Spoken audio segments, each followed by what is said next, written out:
Korps Kepolisian Perairan dan Udara Baharkam Polri memperingati hari jadinya yang ke-74 dengan menggelar upacara syukuran.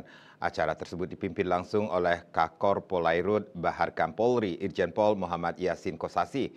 Pada peringatan HUT ke-74 ini, Polairut menegaskan komitmennya untuk terus mendukung asta-cita Presiden Prabowo Subianto dalam penguatan keamanan dan pemanfaatan sumber daya laut yang berkelanjutan.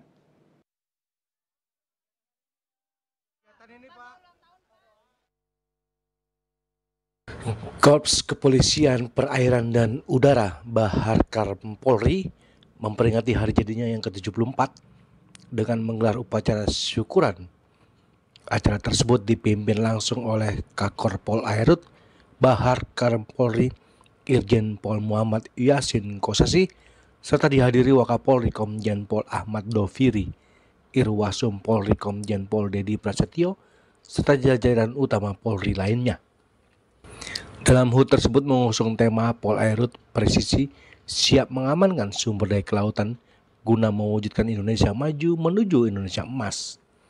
Peringatan HUT ini menjadi momentum penting untuk menegakkan peran Polairut dalam menjaga kedaulatan laut dan udara Indonesia. Polairut juga aktif menjalani kerjasama dengan kepolisian negara tetangga seperti Malaysia dan Singapura dalam upaya menekan penyelundupan termasuk narkotika. Pada peringatan HUT ke-74 ini, Polairut menegaskan komitmennya untuk terus mendukung asta-cita Presiden Prabowo Subianto dalam penguatan keamanan dan pemanfaatan sumber daya laut yang berkelanjutan. Memperingati hari ulang tahun yang ke-74 Polairut. Hal ini adalah merupakan sebuah momen penting yang menandai perjalanan panjang dalam menjaga kedaulatan laut dan udara Indonesia. Dalam rangkaian kegiatan HUT ini kami mengusung tema Polairut Presisi.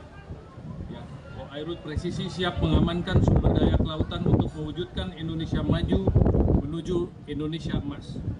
Sejak awal tahun ini, Polairut telah melakukan serangkaian kegiatan yang tidak hanya terkait dengan pengamanan, tetapi juga kontribusi kepada masyarakat, seperti bakti sosial yang melibatkan donor darah serentak, setelah itu olahraga bersama, anjang sana kepada purnawirawan, dan yang paling penting rekan-rekan media adalah transplantasi terumbu karang yang dipimpin oleh Bapak Kabaharkam serentak seluruh Indonesia dengan kekuatan Polairut saat ini 12.703 personil, 668 kapal, 943 unit non-kelas, serta 11 pesawat udara. Polairut terus berperan aktif dalam menjaga perairan Indonesia. Kami telah menangani lebih dari 100 kasus tindak pidana di laut, termasuk penangkapan kapal asing yang melakukan illegal fishing dan pengungkapan penyelundupan narkotika serta barang ilegal. Dari Jakarta, Julius Suharto dan Ketut Sumadiasa melaporkan.